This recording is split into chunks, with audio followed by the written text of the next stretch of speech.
This is Daybreak on Trust Television, reaching you from the nation's capital. In the studio is the General Editor, Daily Trust newspaper, Hamza Idris. Good morning and welcome. Good morning, Elia. Welcome to the show. How was your week? Fine, sir. Great to have you. Now, we'll begin with the Daily Trust newspaper, paper of all times, like I always say. And some of the stories here. The first one at the very top, just below the nameplate there, you would find state assemblies will block FIRS move to amend VAT law. Keredolu vows. You also have gunmen kill 3 policemen in Onitsha, set patrol van on fire. Then Buhari directs incorporation of NNPC Limited constitutes board. We saw that story yesterday, and that's in line with the recently signed Petroleum Industry Act by President Muhammadu Buhari. The lead story on Daily Trust newspaper, FG loses billions in ports revenue over stalled boat service contract. You also have the rider saying NPA fails to engage new firms after Intel's row. Also, at least 58 billion naira lost in 12 months. That's according to findings. You have authority has no capacity to provide service.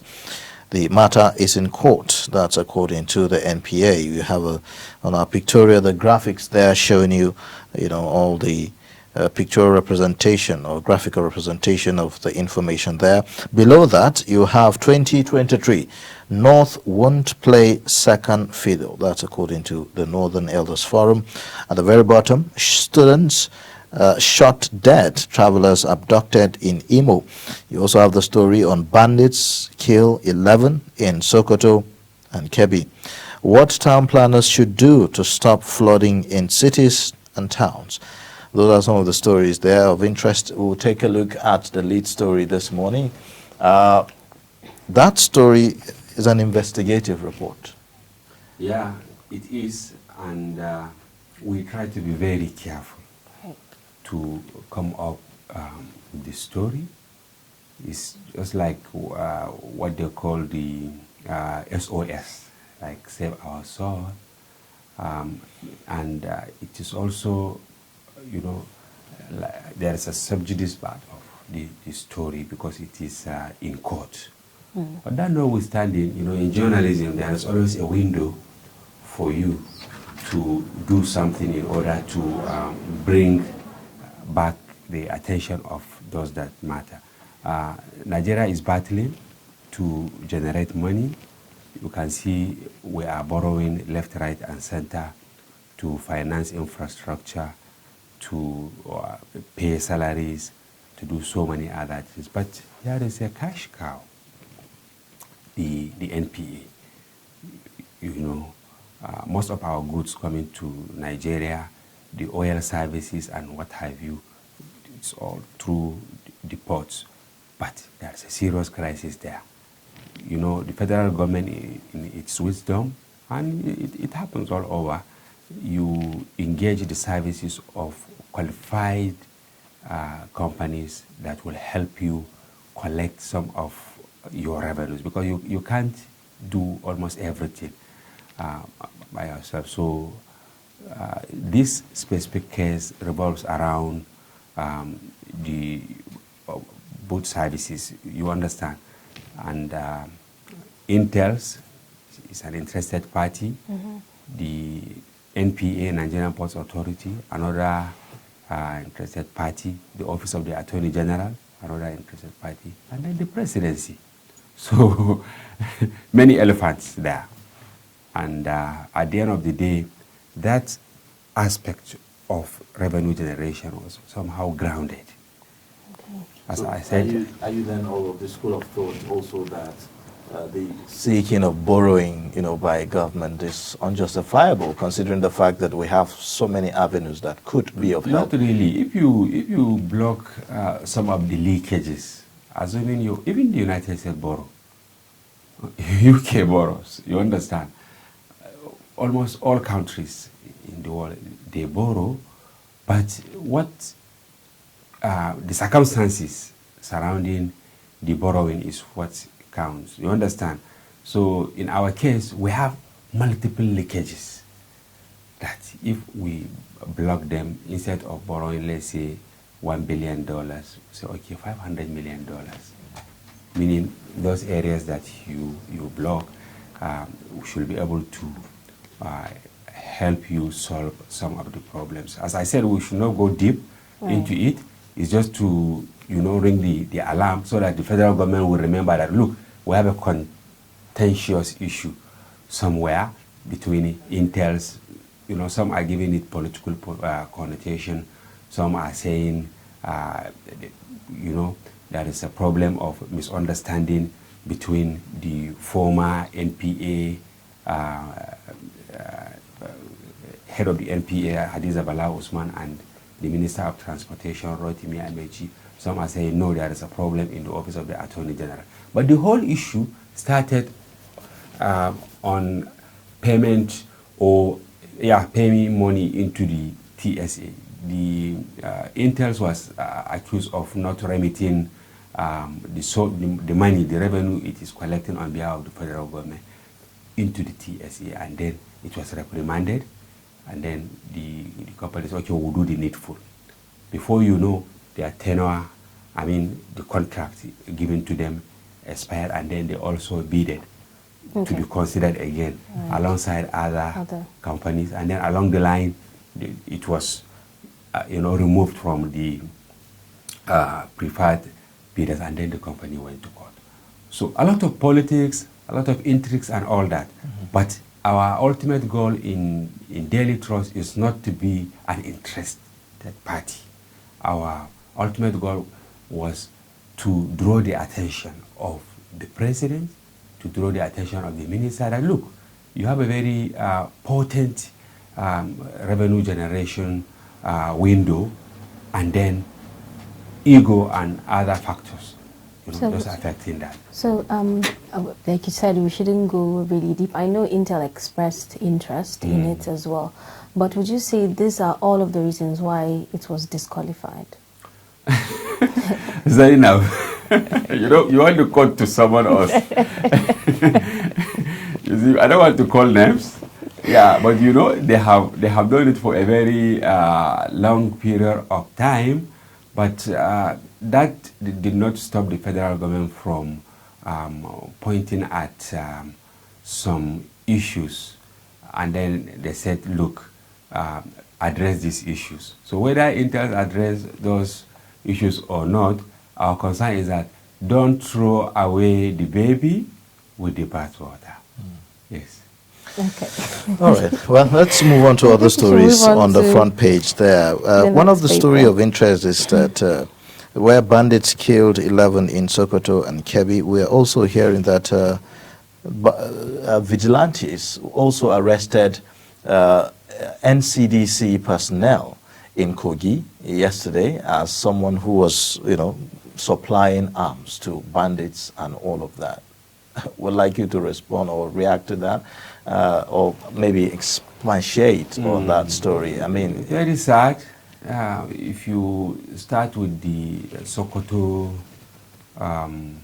issue, you see Sokoto is grossly underreported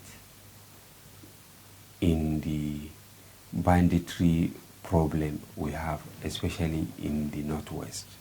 Almost every day you read on happenings in Katsina, you read on happenings in Zamfara. You also read on happenings in Niger, which is part of North Central. But for Sokoto, it is just of recent. Of course, during our editorial reviews, we've been talking to our reporters that, look, concentrate on Sokoto. As I speak with you now, there are over 50,000 residents of some local government areas, including Sabon Birni, who have crossed over to the other side of Niger Republic, taking refuge there because their communities have been ravaged. So this incident of residents that have been killed, about 11 of them, is just one of many incidences that have not been reported. I remember on Saturday, we were about completing our production when our reporter from Sokoto, he called. He said, some locals, out of frustration, you understand, they stormed a certain police station, burnt it, brought out some bandits that, you know, over the night terrorized them. And then they killed them and they set the corpses ablaze. Jungle justice there.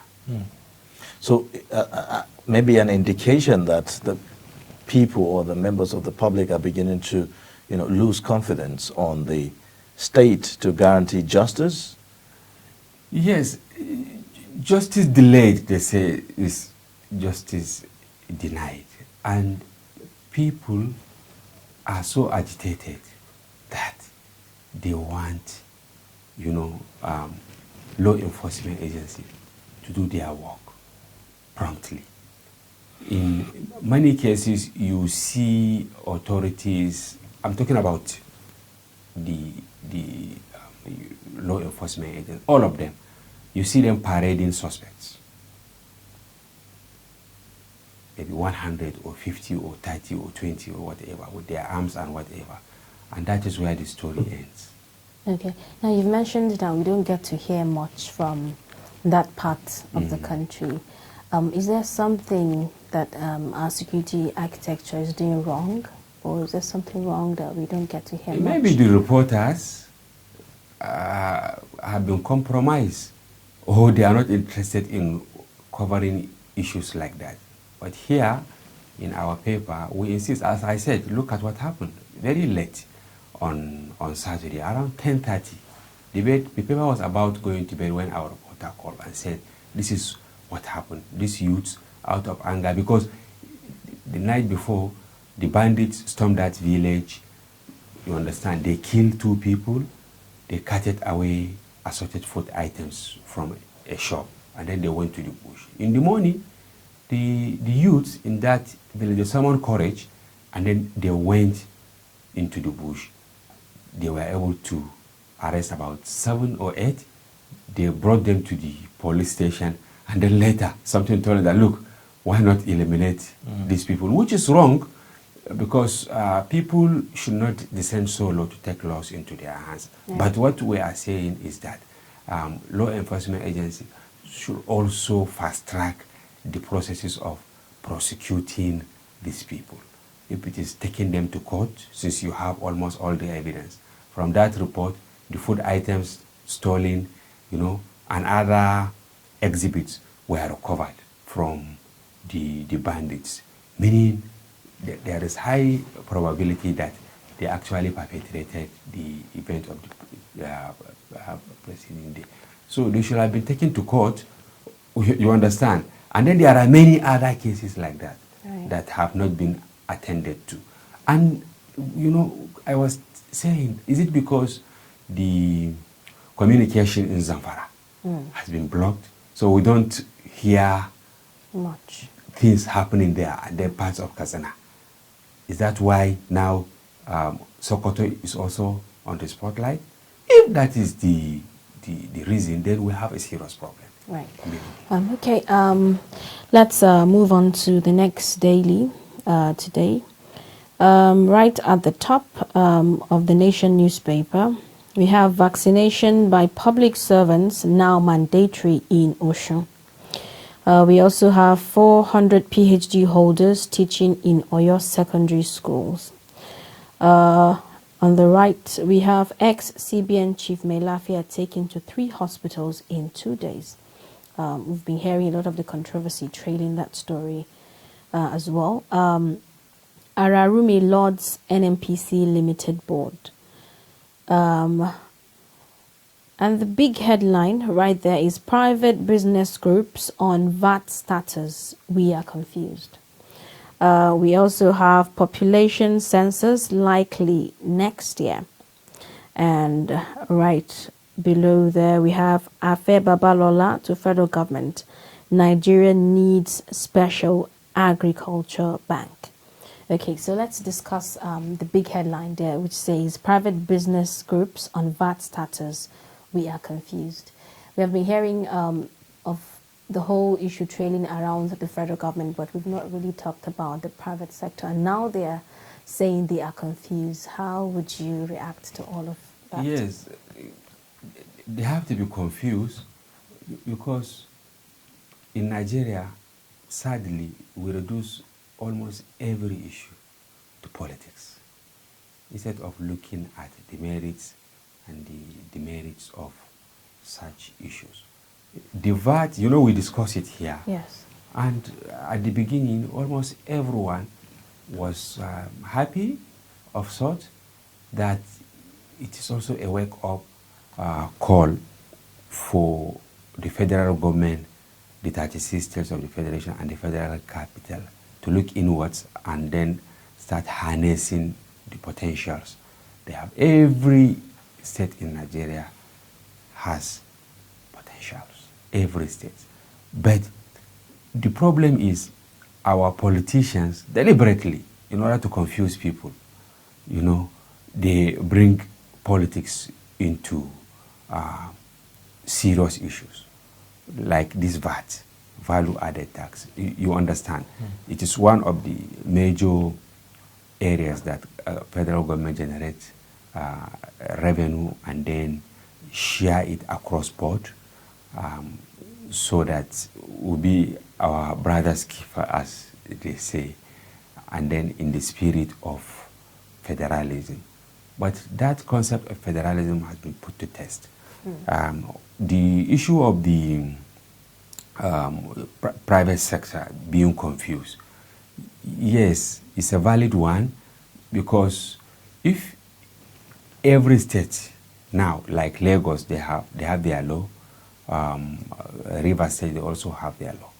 Now, we were discussing somewhere and somebody cited an example and said, if it stands like that, you understand, the move they made, this state is not wrong in its entirety, but you have to look at the whole concept of what VAT is. Right. Yes, and then you subject yourself to legal interpretation so that at the end of the day, there will be no multiple taxes. So this is where the fear of the private sector comes in. If Lagos collect tax, maybe from the port, meaning immediately if you are importing, let's say, equipment for your TV station, or you are importing drugs for hospitals and pharmacies, you understand? If Lagos collects, then meaning if you go to Ogun State, they will also ask. If you proceed to Oyo, they will ask. If you go to Kogi will ask. If you come to FCT will ask. So by the time you get to Maiduguri, it means you would have paid maybe more than 10 taxes. More than 10 taxes. Then will you even recoup the money you use in procuring the medicine? You understand? This is one. And then another person made mention that, okay, you have the headquarters of MTN, for instance, in Lagos, right? And what they do, in order to not to pay multiple taxes and in order to do things correctly, they pay under the headquarters. You understand? Under the name of the headquarters. The services we enjoy, MTN. Now, they pay one-off into the coffers of the federal government. By the time Lagos said, oh, the headquarters of MTN is domiciled in Lagos, we are going to collect it. What of you? You have your funds here. I also have mine here. Meaning FCT will also tax, Kano will tax, Kaduna will tax. So at the end of the day, how much do we pay per minute now? Can't even say. You see, because it's so cheap that many people don't even bother to be checking their balances now. Years ago, we don't do that. I think at the onset of these telecommunication services, you see is 15 naira, even if it is 5 seconds. Right. Even if it is 1 second, you pay 15 naira. Right. But over time, because of the competition and all that, we were able to demystify that aspect. So while I'm not dismissing the debate and conversation about tax, I want to suggest that maybe politicians the private sector, government, the judiciary, we should look at it very well. We shouldn't allow the matter to just die like that because of politics. We should try and see the advantages and disadvantages of either allowing it as a central pool or decentralizing it. Okay, so I think another I think we're going to be discussing about three angles on the nation, but another topic, that has grasped my attention is about population census likely next year. Presidential proclamation expected soon. It's been years since there's been any, population census. What are your thoughts about that? It is very good because you need the data to plan. Population, look, it's not just about saying we are 205 million in Nigeria. The importance of census is it helps you know the demographics of your people, maybe children, teenagers, adults, and what have you. And it helps in planning. So it's not just about numbers. In Nigeria, we reduce population to just numbers and saying, okay, the North has 220 million population, while the South has 80 million. It is very wrong. In anything you do, you need the demographics.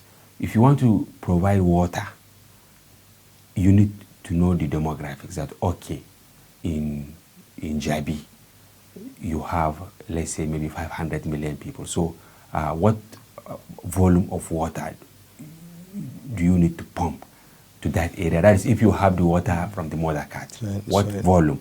And then if it is in a village, you know the number of people. You say, okay, so village, they require like 3 boreholes for them to have water, which will help in sanitation and whatever. Okay. School enrollment also.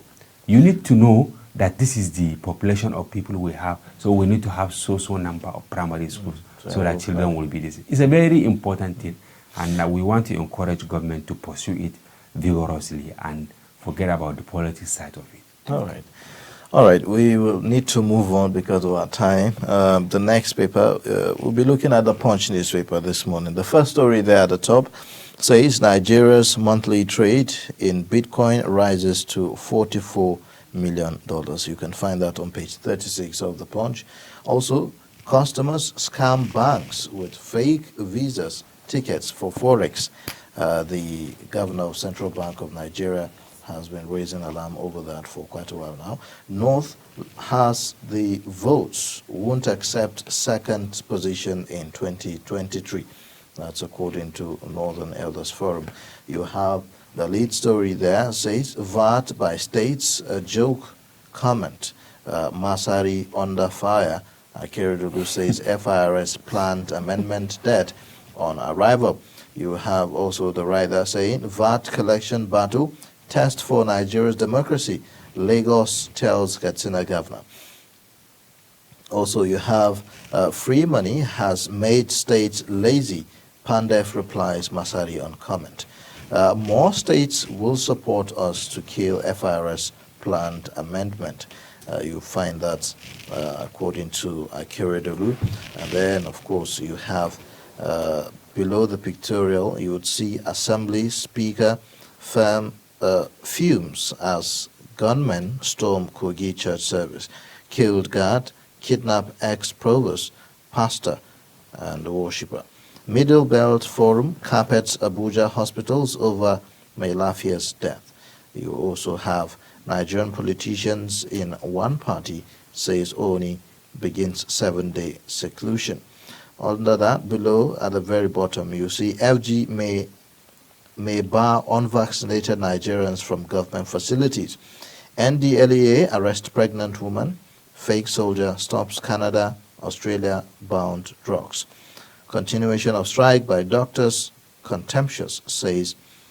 Very interesting stories. Let's begin with the one that the Daily Trust newspaper led with yesterday, talking about the comment by Bello Masari on the issue of VAT. He he is saying that, well, the whole conversation about VAT is a joke, that, I mean, all the states advocating and, you know, moving for the whole conversation about VAT cannot do without the other states, you know, of the federation, something of that nature. What's the conversation like, and why the Daily Trust decided to pick up that as the lead story? You can see how other papers descended on Masari. It was an exclusive story by us. We interviewed him and asked him to comment on the VAT issue. You understand? So what he said is that, look, this is Nigeria, and this VAT that you are talking about cannot exist in isolation. And the example I gave earlier, that you import goods and they come through Lagos simply because there is a port in Lagos, right? Does that give Lagos the right to now say, okay, the taxes around VAT or other components of the tax, you know, it's not just about VAT only. There are other payments that, okay, it should exclusively go to VAT, to Lagos. Will the goods be consumed in Lagos only? This is where Masari was coming from. He said maybe more than 70% or 80% or even 90% of those goods that were taxed in Lagos will not be consumed in Lagos. They are coming down north, eastern part of the country, and even the Niger Delta. So it's not just about you as the collector, simply because you are privileged to be the first point of contact with the import. Then you become the emperor, that, okay, it is mine. I have to take everything. What of the consumption component? Look at the population of Lagos, Kano, Kaduna, Port Harcourt, and all that. you understand? So this is what he was saying. Do you see this as a pointer to why we need to make other ports in the country more viable and more active? You know, so that you have different states and maybe in certain regions, ports there where goods can actually come. We have them. We already have them, only that we fail to make them viable. You understand? And it's not about just ports. If you now start to collect VAT from food items and cow, for instance, take cow or cattle. If you load a trailer from Potiskum, which is one of the biggest cattle market you have, and then you collect all the taxes from there. Do you know that when you come to Bauchi, the price of that cattle will increase? If you come to Plateau, the same thing. If you enter part of Nasarawa, Kogi. So before you get to Lagos, the cattle that you buy at 300,000, it will be around 1 million naira. So as I said, we need to sit and dissect some of these issues, and this is what Masari said, that we just have to look at the issue passionately, not grudgingly, so that at the end of the day it will be a win-win situation. Okay. Well, thank you so much for that. And we've been discussing our dailies today on Daybreak with Daily Trust General Editor.